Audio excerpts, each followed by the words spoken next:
ये radio Pakistan podcast है।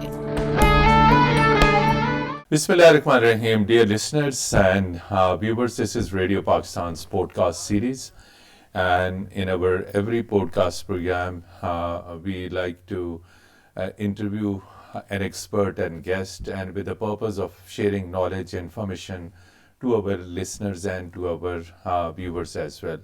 And we hope that this podcast series is going well, and how it can go well, it depends all on your feedback.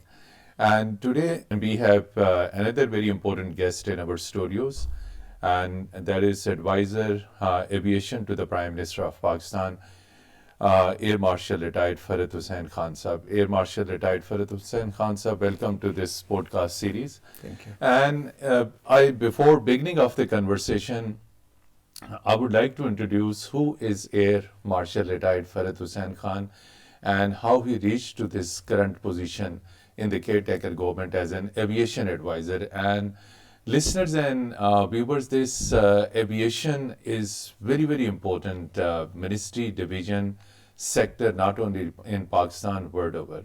And before discussing his current portfolios, we would like to introduce his past profile. From GD pilot to Vice Chief of Air Staff, Pakistan Air Force, then initiating work on aircraft manufacturing industry in Pakistan with private sector, rich experience in management, diplomacy, industry, and negotiations. How? And from where his journey of glory and success started, winning 3 awards. I will say 3 prestigious awards. Hilal-e Imtiaz, military, Sitare Imtiaz military, and Sitare Basalat military. Can we have a glimpse of your early life? Maybe it may come later, but initially introduce that what motivated you to come to this Pakistan Air Force, and starting as a GD pilot, then you rose to the senior most rank. So what was the motivation? Usually people go to the other forces, but joining Air Force is indeed challenging as well, and then becoming the GD pilot more challenging. Bismillahirrahmanirrahim. First of all, let me thank you for inviting me to this very important segment. And a subject so important, so close to my heart, the aviation, particularly the aviation industry. Being exposed to both these fields in private and public sector extensively. So I'm really honored to be here with you. What attracted me to be a GDP, well, it was back in 1975. Back in 1975, I had done my graduation in sciences from Government College, Faisalabad, and I was in college to apply for UET Lahore. And I also, when I reached college, at that time Faisalabad did not have a selection center. There was a mobile team from Multan Selection Center, which was came to Faisalabad. That was in Faisalabad. Okay. So we sat in that in the team, and there was a friend of mine, 2 of us class fellows. So he topped. I was second in that test, initial test. You were second in the test? I was second in the test. So they said, okay, you come. So we started appearing in interviews. There's a long list of interviews. But at the same time, I applied in UAT for engineering also. I got selected in both. I got admission in the UAT Lahore in electrical engineering and also in the GDP branch of PF. So I made a choice of joining the Air Force because I thought it was more glamorous than being on ground. But air was always higher than the ground. That was my start. And then the journey has been very, very challenging. Very, very challenging. Very, very challenging. From training in the academy, then training. I remember when from civil went to Risalpur. Right on first day, we had to run for 7 kilometers. Every day? First day. 7 kilometers. And that was something that some of our course mates left the second day. It's too much for training was tough. You knew this particular thing that they will be tough physical exercise? No, I did not. Before I joined the Air Force, I have no relative who was in the military. What to talk of Air Force? So I Who could have given some who idea? could have given that- some idea. So the journey started on 4th August 1975, joining the academy. You still exactly remember Yeah. the date. And till 7th of March 1975, we were in Salpur training. And we joined academy as number was 51, and we graduated only 15. Only 15. That's the attrition that goes along in flying career. And as the only one to make a marshal out of 51, I am extremely grateful to the Almighty. Out of 51, you are the only one yeah, who rose to who this rose rank in your batch. In my batch. So I'm so grateful to the Almighty, Almighty for the Allah. prayers of my friends. But I must make a very special mention of my parents, who were not well off.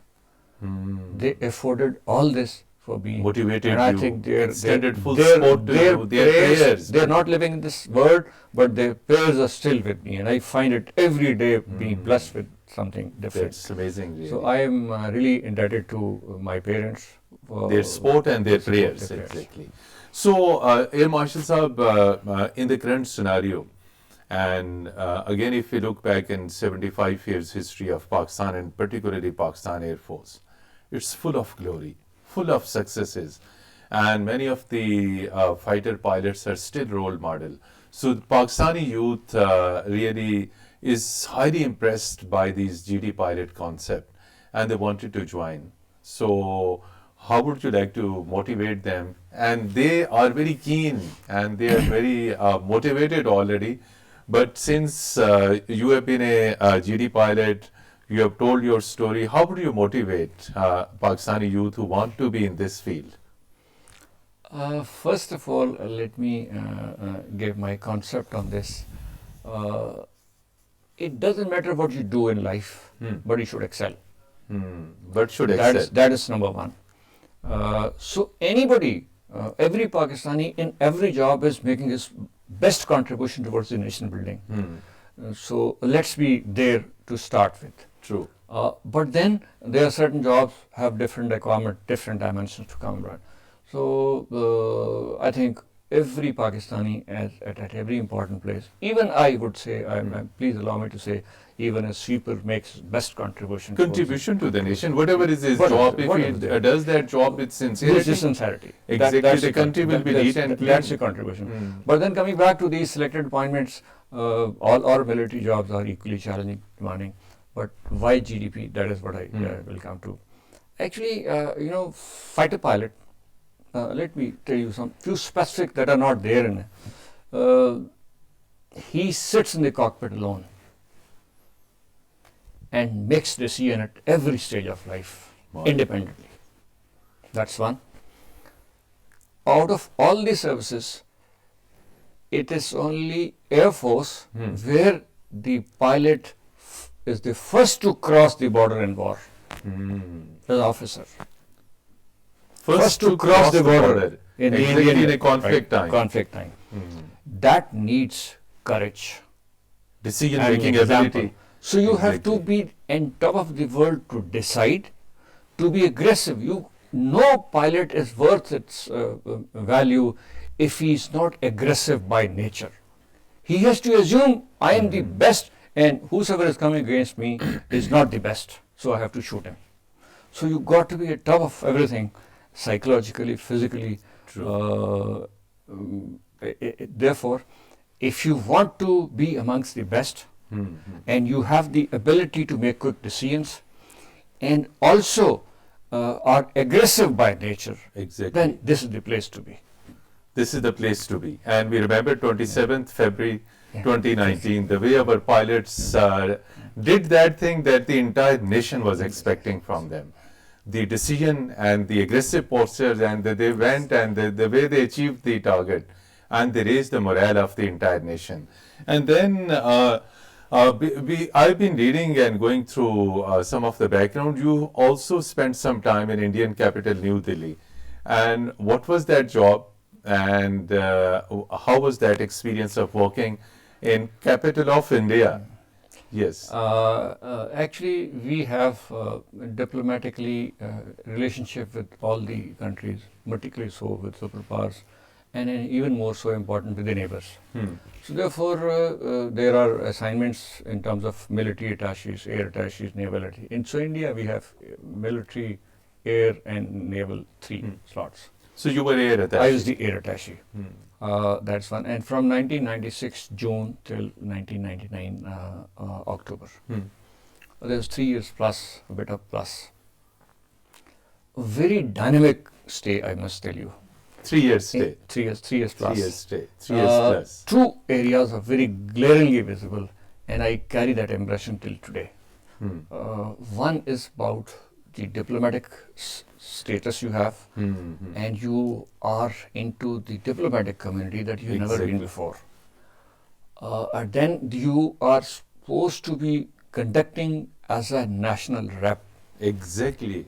And supposed to be conveying the national interest. True. And what you say is one voice, but it is representative of the whole country. Whole country, very true. So you are representing your country. Very true. Similarly, when you give your feedback in Pakistan, you are one person giving feedback, but it is your voice against 1 billion Indians. So you have to be knowledgeable. Keeping in view in the mind that you are stationed in a hostile country. Hostile country. Exactly. So you have to be knowledgeable. You have to be taking sharp decision making and intelligent and above all, show your commitment to the national interest when you meet people. To convey meanings. When you meet some people, that means good negotiation skills. That's one. The second aspect is the military aspect. You get exposure to military. I was one of the few air attaches, even from our side, who had total exposure to the entire Indian Air Force. I somehow developed relationship. A very deep knowledge of. I think what I learned about the Indian Air Force in those 3 years is much more than what I learned in staying here in the entire life about the Indian Air Force. Great. I got to understand their psyche. I got to understand their development processes, and above all, I got to understand their employment concepts of Indian Air Force. And that got added when I was there during the Kargil crisis. So during the Kargil war, I was in India. This is another, dear listeners and viewers, this is another amazing thing. So please continue. That's a unique both countries were in a war, exactly. Opportunity that you get to be in the theater. Actually, you are practically there.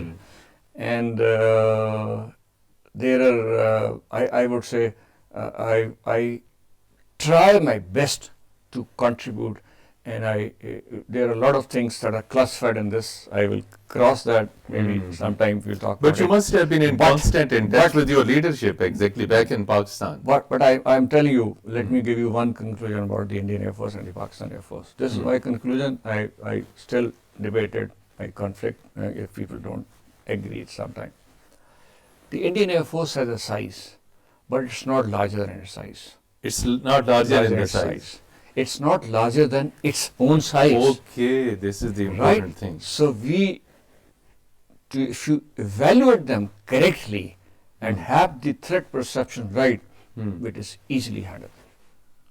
I do not want to undermine it. It's a large Air Force. It's a profession. As a professional, I don't want to undermine my adversary, but I know I can do better than that. Better than them, yes. Because you have deeply studied them, examined them. And this is a separate by itself. I studied their training. Their training patterns. I studied their flying patterns. Training patterns, I met mindset. Their hierarchy at every level. I met their senior-most employment officer who was a 3-star during the war. During the war? During the war, at his residence. That's at amazing. His residence. So I was lucky to be there, and I made a reasonable contribution, I think, to best of my abilities. That's my experience. And you said conclusion, and then few words about Pakistan Air Force. It is always second to none. Oh, wonderful. Because it is always second to none. That's my Qaid said, and we are trying to fulfill his commitment to the nation. That's our guiding principle. So, Air Marshal Farhat Saab, you have also worked as Chief Project Director of JF-17, which is pride of Pakistan, and it was initially with the joint collaboration of Pakistan and China. and then you have been also chairman of Pakistan Aeronautical Complex, Kamra. So what type of challenges you have been confronting as well as fulfilling this task of building one of the world best fighter jet in Pakistan, which is not less than good as far as the other aircraft that Pakistan used to have from Europe, from France, and from United States, F-16 particularly. So economical, but in performance par excellence. Let me start with the concept. With the concept. Because I was there. How this emerged. How this emerged. And I was part of the team that wrote the concept in 1994. Basically. Almost 29 years. 29 years. Basically, I must admire the PF leadership of the past, who made everything for us. We tried to made our contribution to build it further.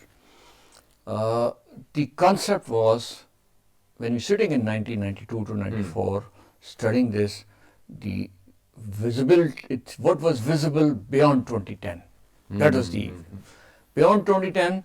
We anticipated the PF leadership at that time. Look, our economy has never been so good. So our aircraft like the F6, Mirage, F7 would get phased out in 2010, 2015. And this is about 150, 200 aircraft. From where will you get so much of money? One, that's the question. Because buying the fighter jets from the West, the price tag is too high. Okay, that's one element only. Second element is sometimes buying is also political. People don't give you technologies. Exactly. So even if you have money in hand, you will not get the technologies. The governments will definitely politically take decision. So the decision was, let's develop a fighter, our own fighter, which is available in 2010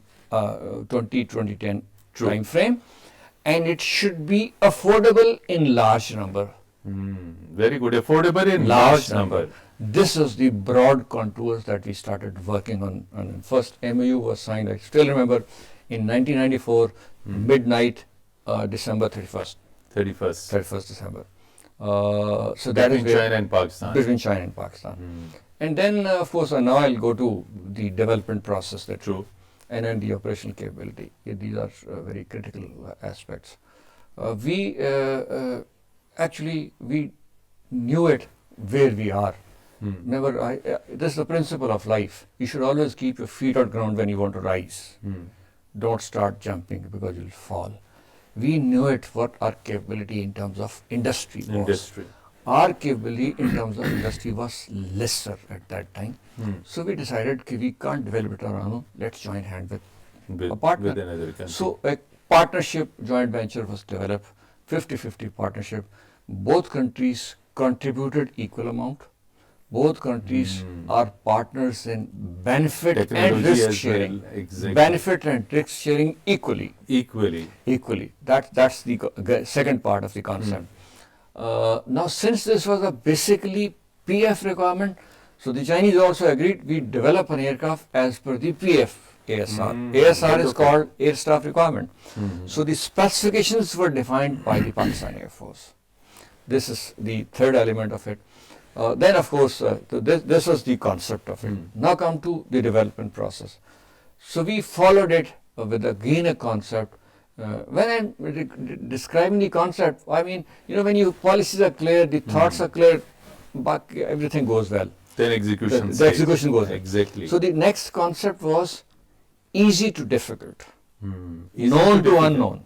Wow, great term. Known to unknown. Known to unknown. That means what we know today, we will not start from the difficult part. From difficult. We start from the easy and start to build and reach the difficult stage through training and processes. This was again a concept. Then, of course, it was major work of development had to be done in China because we did not have that kind of environment. And then let me tell you very interestingly, even the Chinese did not have that kind of a base at that time. They had a base, much better than us, but not that. So both the nations moved like this into the development program.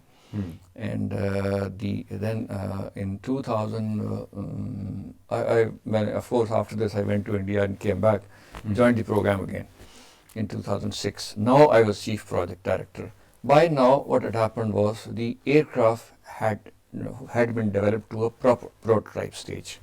Of course, I was always in touch, but what I mean to say is the from concept to the development we had reached.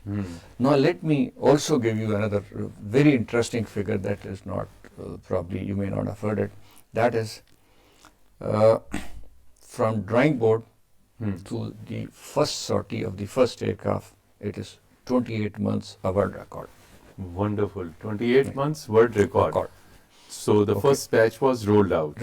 First aircraft. First aircraft. There. I mean, from drawing board to the aircraft, right? Okay, now, what all happened in between is yet another story, because we got sanctions, and then we had the nuclear sanctions, and the Chinese ended up in Tiananmen Square before that. So we had sanctions. The program got into limbo for about a year or so. Now, this is where another, I'll tell you, the leadership. When it happened, Air Chief Marshal Musharraf was there, and the program had come to Musharraf Sahab was the chief. Come to a stand, limbo, what to do next, because we had planned to put Western avionics in it, and we were not allowed to buy that. Due to sanctions. Chinese did not have avionics. They could give it to us.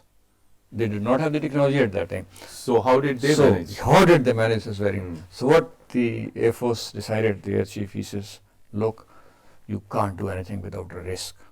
Develop the aircraft without avionics. By the time it gets developed, we'll have something. Develop the aircraft without avionics. We'll have something when the aircraft is available.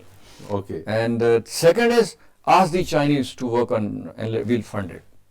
We'll fund it jointly, part of the program. So Chinese were very happy. Their industry started growing, and they got avionics. So by the time we were in first aircraft was developed without avionics. It is the third prototype which had avionics. Now these avionics were from Chinese side. This was, one thing. Another thing. After that, of course, the development process. You asked for challenges. Let me tell you, the challenges. Avionics itself was a big challenge, really. So, how engineers challenges were galore. I worked in the program for almost 3 years as Chief Project Director, 3 years as Chairman Camera, 1 year as Vice Chief, and before that at the concept stage and all that. So it's 9 years, 10 years by that time. The most challenging part of our life. Most challenging part of life. Because once again, there was decision making was supposed to be done very quickly. And the Air Force convinced the government, okay, look, we don't want to take decisions, okay, file chal rahi hai, through the ministries and all that, it will delay things. Since we have a time frame, defined, objective. So the file processing should be quick. So the government was sharp. And I must admire all political military leadership. There was a consensus on JF-17 program. So the government formed a JF-17 board of directors led by Chief of the Air Staff for one window operation. All ministries were placed there, additional secretaries from all the concerned ministries. No red tape is So the decision used to be there, and I as CPD used to be empowered to go. Funding, allocation, everything. So I used to make decisions on finances, on development, on operations, on engineering, in one window. And the funding used to be given very easily by the finance ministry? Actually, that's what I'm saying. The entire system was waiting for this dream to materialize. So therefore they were all supportive of it. And I think I know I've met all during these 6-8 years, almost all prime ministers, all finance ministers. There was a consensus on the JF-17 program. So challenges were on transfer of technology. What is being developed in China, we need to bring it here. This was a very challenge. First of all, you got to have the knowledge of industrial knowledge. Exactly. Okay, what is that I want to come here? what is where I want to be. From where did we start? Like for instance, 58% manufacturing capability was defined target. Since I was involved in 94, so I knew it was 58.2. Then the costs were defined of the aircraft. This is the cost of the aircraft when we receive it. The cost was all, and this is the operational capability. That is what we needed. So we needed to fight it out. 94 ka concept, and we are now sitting in 2006 and deciding what should be the aircraft cost. I told them, look, open the book, it's written. It is 10 years old. I said, I know what is 10 years old. It's a signed document. It's a signed document. So there was a huge difference between the two sides. And let me tell you that finally the Air Force was the winner. Finally, the Air Force was a winner. Here also. Yes. And in technology, the Chinese gave us a path of 14 years for manufacturing from 0% technology to 58% technology. This was again. We pressed for it, that we will achieve it in 3 years, and we achieved it in 3 years. You achieved it within 3 years. Very good. So these kind of challenges were galore, but by the grace of Allah, by the support of entire government and our own Air Force leadership and commitment, we achieved all objectives in time, and that is the so we call it, when the first aircraft came on 23rd March 2007, we called it dream come true. Yes. Coming to your current portfolio, many people doesn't know, and many people doesn't have that much information. That is called aviation, and in Urdu we call Hawabazi. So, and mainly it has again two segments. One is the civilian aviation, and the other one is military aviation. How important is this aviation sector in Pakistan? Would you like to share your thoughts precisely, and then we will switch over to the military aviation. Okay. I think first of all, youngsters would be very keen to listen. Let me say, aviation world over, aviation sector world over makes a significant contribution towards the GDP growth of the country. Wonderful, indeed it is. That's not in Pakistan. That's not in Pakistan. Everywhere, all developed countries have a significant portion of revenue coming from the aviation. In fact, if I am allowed to say, the American economy is because of the aviation industries and military industry. They don't make rest, they import from, they invest on this and make billions out of this. Amazing. So that's the direction, if you have to see. Unfortunately, in Pakistan, it's not there at that stage. We have a reasonably good military aviation industry, but the military industry is managed in a fashion, it is user based. When you invest, you must have a user. So the military leadership defines the tasks and the industry produces. Exactly, industry produces. So it is basically user focused industry. User focused. It doesn't have a because user, when you talk of user, users are the services have their operational orientation and they demand things according to that. But private sector is different. So if I'm allowed to say, the private sector doesn't have a ownership. Ab I've got what is private sector industry?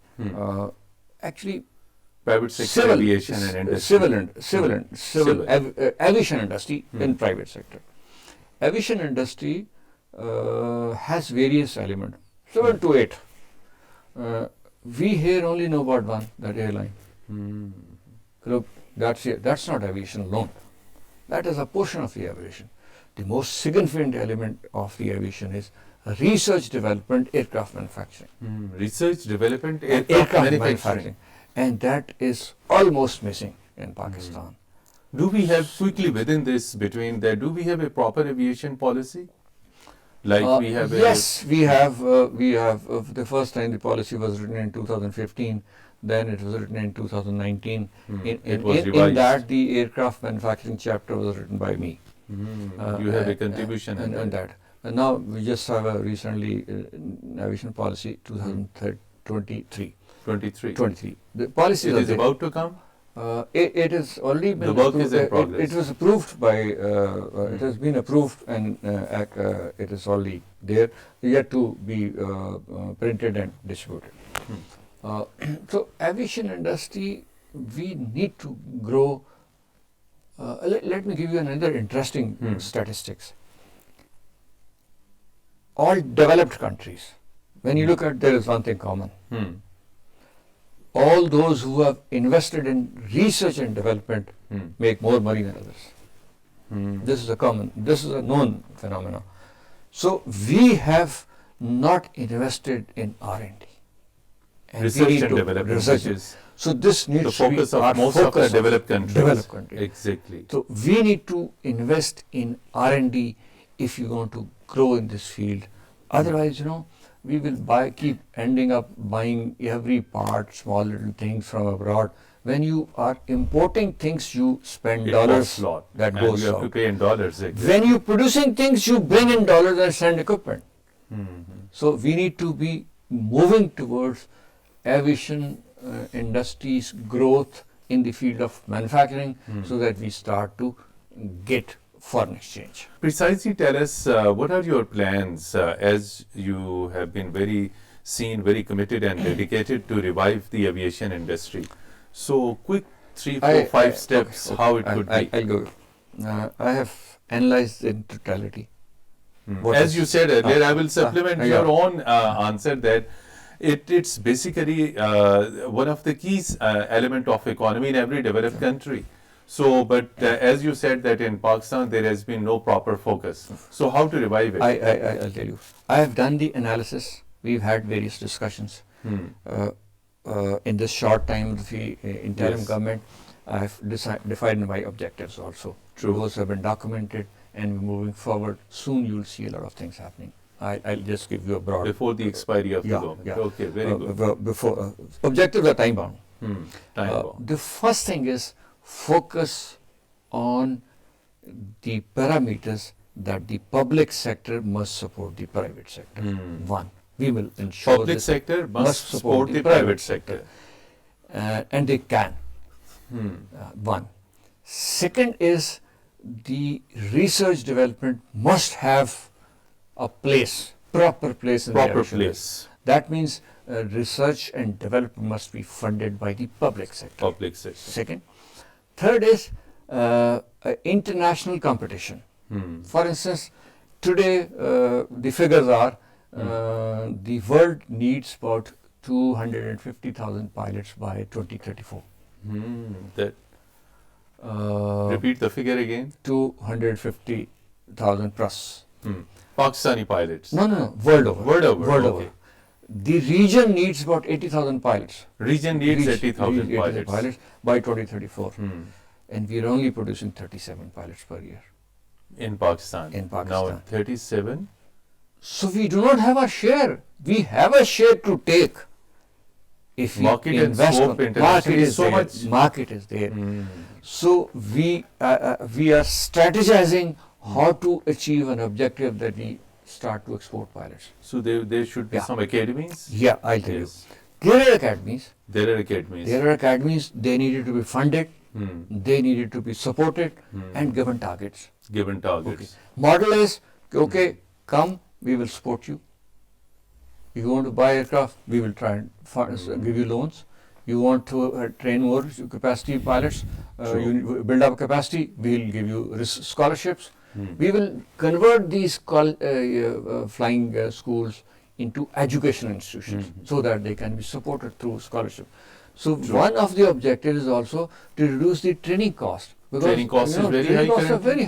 very high. Today it's in the range of about 50,000 per hour. Per hour. Per hour. No, So high. And you need 200 And hours a common young to man get the first cannot license. afford to get this. Common type of- Pakistani cannot get. Cannot. So we will bring this cost down through various measures, strategized, Affordability. including support. Affordability. So when the businessman will be provided opportunity to make money, so that he creates more opportunities for people True. to come, and the students will be provided funding in terms of scholarships. So we'll try and have a canvas going so that our production of pilots starts with quality and quantity both. and we start to move forward. with Once that. you discussed JF-17, I would like to have your very precise comments. How would you compare this JF-17 program of Pakistan Air Force with the light combat aircraft of India? So what is the difference between that? Okay, both aircraft, light combat aircraft, they're commonly called LCA, and the name, the Indian name is Tejas. Tejas. They call it Teja. Hmm. This program started in 1980s. 1980s. 80s. The JF-17 program started in 90s.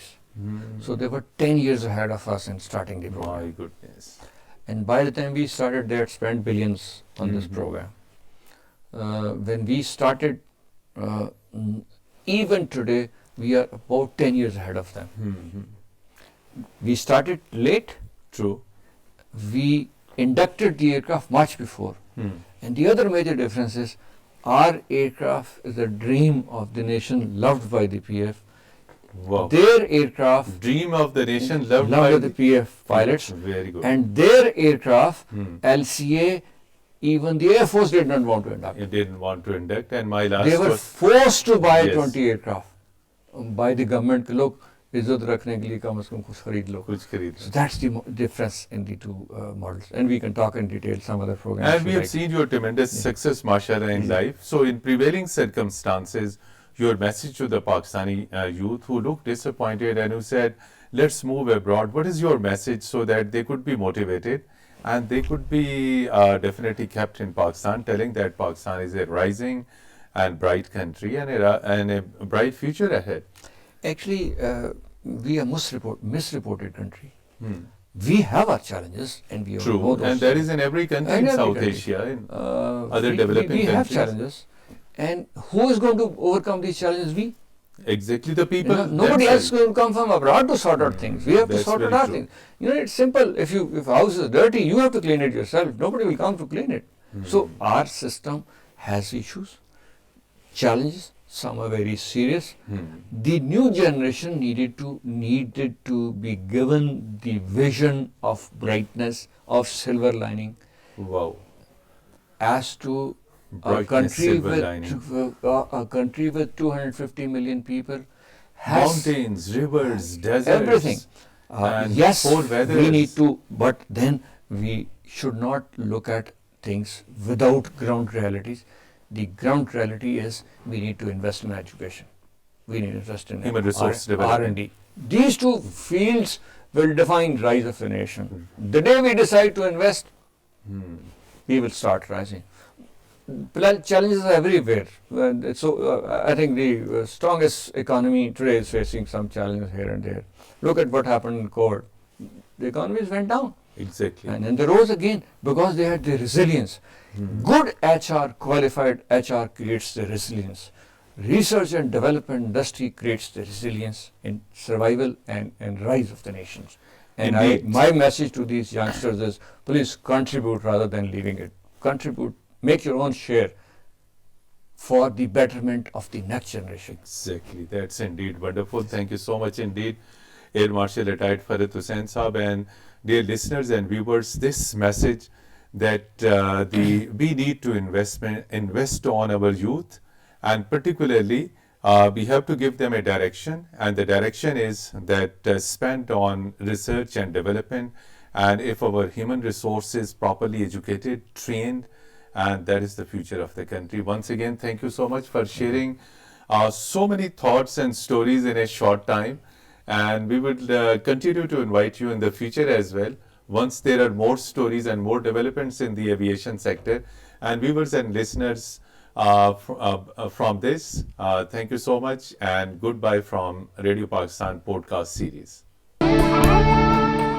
ये radio Pakistan podcast है।